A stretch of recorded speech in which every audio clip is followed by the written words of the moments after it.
She spent 3 years and $80,000 building the perfect wedding. She handpicked the photographers. She approved the florals. She decided, down to the last name on the list, who was and wasn't worthy of a seat in her world. What she didn't plan for was this. By the night I sent my apology, every single one of her friends had already walked away. I was the last one standing, and I didn't even know it. She had been freezing me out, ignoring my calls, cutting me dead with her silence, convinced I was the problem, convinced I had betrayed her, while her entire social world had already quietly collapsed around her. And then her fiancé called me, drunk, past midnight, to scream that I had ruined everything. That was the moment I found out the truth, not just about her wedding, about her. Let me take you all the way back to where this started. To understand what happened, you have to understand who Mara was. We met when we were 18, 19 years old. Both of us had landed in the modeling industry, a world with very sharp edges and even sharper people. We went through real things together: substance abuse, eating disorders, the kind of darkness that either breaks a friendship or welds it into something you think will last forever. I thought it had welded us. For over a decade, she was one of my closest people. But Mara had always had a quality about her that I chose not to look at too directly. She was stunning, professionally beautiful, and she had never once in her life been told no, not by her parents, not by the industry. She was an only child who had moved through the world collecting exactly what she wanted, when she wanted it. I told myself that was just confidence, that the sharpness was just self-possession. When you've held someone through their worst moments, you build up an enormous amount of credit in your mind for who they could be at their best. I had seen her raw and real and broken. I believed in the person underneath, so I gave her a long leash. Most of us did. For years, we gave her that leash, and none of us talked about how long it had gotten. Then I had my daughter, and something in the dynamic shifted, quietly at first, then less quietly. Mara had never hidden the fact that children were not her thing. I had filed that away as a personality quirk and moved on. But when I became a mother, the quirk became something harder to set aside. She didn't come to my baby shower. No gift arrived. She never once made the trip to meet my daughter, not in 3 years of her life.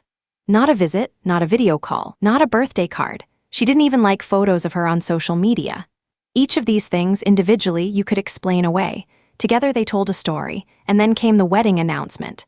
I was genuinely happy for her. Her fiancé was a good man. It looked like real love. I threw myself into the planning process the way a good friend does 3 full years of input on photographers, venues, color palettes, floral arrangements.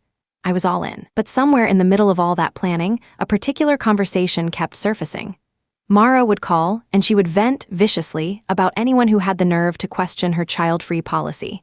My cousin asked if she could bring her kids, she told me once. I said absolutely not. No exceptions. She said that to me, the friend with a 3-year-old. She wasn't just venting. She was sending a message, and I heard it. About a year before the wedding, I tried to bring it up. Gently. I mentioned that it was going to be really hard to make the trip work with a toddler. Her response was fast and final. You can just leave your kid at home. Figure it out. That was the whole conversation. And I understood then that there was nothing to discuss. She wasn't going to budge. It was her wedding, and she had every right to do what she wanted, so I quietly started doing the math in my head. The wedding was on the opposite side of the country. A 6-hour flight each way. A minimum of a full weekend away, more realistically a week to make it worth the travel. My husband and I are both attorneys. Our schedules don't flex easily. We'd both need significant time off. And beyond the logistics, I wasn't ready to leave my daughter for that length of time. I know how that sounds, but when you already spend long hours at work feeling like you're missing too much of your child's life, voluntarily adding more distance to that gap felt genuinely painful. So my husband and I sat down, went through every possible scenario, and none of them worked. We decided I would send my regrets, a heartfelt note, and an expensive gift. And here's what I thought would matter. Mara herself had missed my wedding. Her husband's flying phobia made it impossible. I had called ahead, she'd said there was no way, and I said I completely understood. Because I did. People have their reasons. I assumed she'd extend me the same grace. I want you to understand the full picture of what I had already put in before I sent that RSVP. 3 years of time and genuine enthusiasm helping plan this wedding. An engagement gift. A flight to another city for her bachelorette weekend. A shower gift on top of that. And a wedding gift sent along with the RSVP itself, nice, expensive, chosen with care. My absence from the ceremony was not an absence of love or investment. It was a logistical reality and a personal limit that I had every right to have. I sealed the envelope. I dropped it in the mail, and I genuinely believed she would understand. What I got instead was silence. Days passed, then a week, then two. No acknowledgement of the gift, no response to my texts, no answer when I called. Mara, someone I had spoken to nearly every week for over a decade, had simply gone dark. And I sat with that silence, turning it over in my hands, trying to figure out what to do. I posted about it online, looking for perspective. That was my second mistake. The internet decided I was a villain. My comments were buried under hundreds of people calling me selfish, inconsiderate, a bad friend. Responses I wrote were downvoted past -500. People sent private messages. I left work early in tears, and sitting at home that evening, shaken and ashamed and genuinely questioning myself. I decided I needed to reach out to her directly, one more time, and tell her the truth. The email took me a long time to write. I apologized without conditions. I told her I had been wrong to assume she understood, that I should have called, that I should have said the words out loud instead of just dropping the card in the mail. I offered real solutions. I would fly overnight on a Friday, be there Saturday for the ceremony, fly home Sunday even if it destroyed me physically. I meant it. And then I did something that surprised even me. I told her the truth about how I'd been feeling, that it had hurt over these years, that she had never seemed happy for me when I became a mother, that she had never met my daughter, that she had never once acknowledged her existence in any real way. I wasn't attacking her. I was trying to be honest, because real friendships can handle honesty, and I wanted a real friendship. I wanted the whole thing, not just a patched surface over something rotten. Maybe the timing was wrong. Probably it was. But I had been sitting on those feelings for 3 years, and if there was ever going to be a moment of total honesty between us, this was it. I hit send. I waited. 1 day passed. 2 days. 3 days. Nothing. Just more silence pressing in from every direction. And then on the third night, past midnight, my phone rang. Not Mara's name on the screen, her fiancé. He was drunk. I could tell within 10 seconds. His words had that slurred, directionless energy of someone who has had too much and picked up the phone before the better part of his brain could stop him. He called me a bad friend. He said I had ruined everything. And he kept circling back over and over like it was the wound beneath every other wound to how much they had spent. The venue deposit. The catering. The flowers.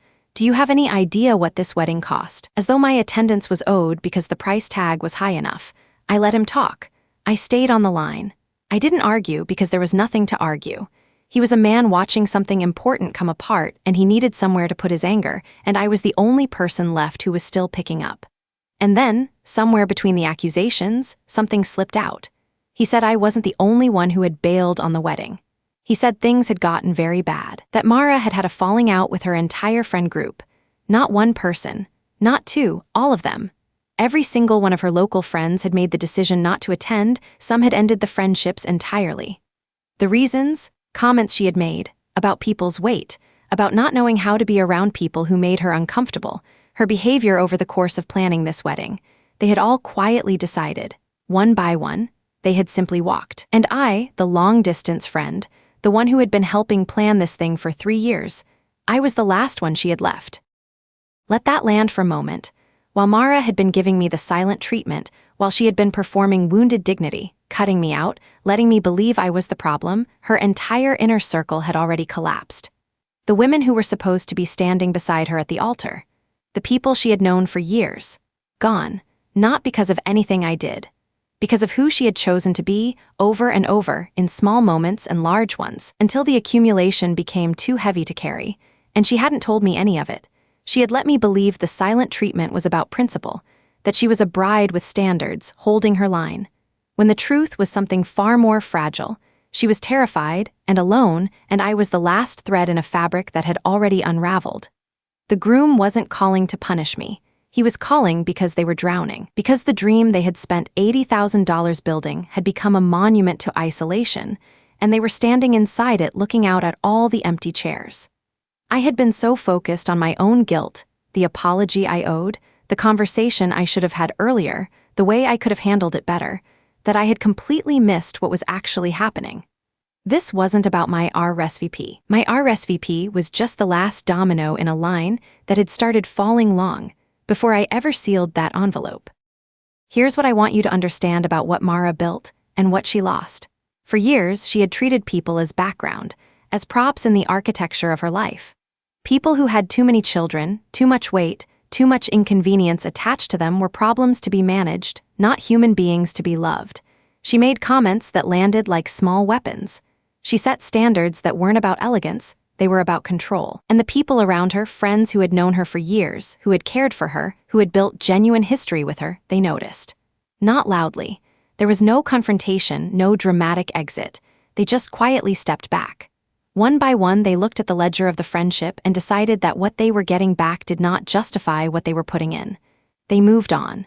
And Mara, who had always gotten exactly what she wanted, who had moved through the world as though her preferences were the only ones that mattered, she never saw it coming, because people like Mara rarely do. When you build your identity around looking down, you stop tracking the faces around you. You stop noticing the small withdrawals, until one day you look up and the room is empty. And the thing that breaks my heart, even now, even knowing everything, is that she had been capable of real depth. I had seen it. On bad nights years ago, she had been genuinely present for me. That person existed. She just stopped choosing to be her. I don't know exactly what happened at Mara's wedding. Whether she and her fiancé stood in front of a handful of family members and made their vows in a half-empty room. Whether they postponed. Whether they pushed forward and pretended everything was fine, the way people sometimes do when the alternative is admitting the full scope of what's been lost. I genuinely hope she found some peace that day. And I hope, more than that she found some clarity. Because here is the thing about karma that most people misunderstand. It is almost never dramatic. It doesn't crash in with lightning. It arrives quietly as the slow, inevitable consequence of how you have treated people over years. Every person who walked away from Mara first gave her chance after chance. They stayed quiet when they could have spoken. They forgave things that cost them something to forgive. They showed up for her because they believed in the version of her underneath the armor. And eventually, one by one, they made their peace with the fact that she wasn't going to become that person. That's not cruelty. That's just the mathematics of relationships. What you put in comes back. Not always immediately. Sometimes it takes years, but it comes back. Cold karma doesn't announce itself.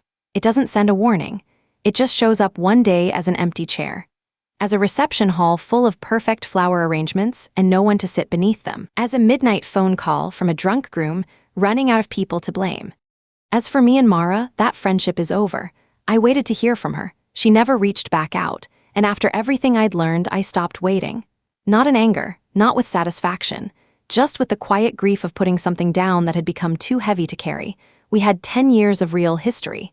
We had been through genuine darkness together, the kind that leaves a mark.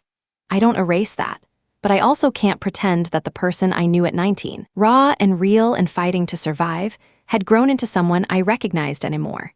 She had spent a decade becoming someone her friends couldn't justify showing up for. And I'll tell you this honestly. The person who posted online looking for advice, who sat at home crying after being called a villain by strangers, who wrote a long and vulnerable apology letter to a woman who was still ignoring her, that person did nothing wrong. She made a hard decision. She owned the parts she could have handled better, and she tried. That's all you can do. You can't force someone to deserve the friendship you've been offering them. You can't make the room fill up if the host spent years driving people to the exits.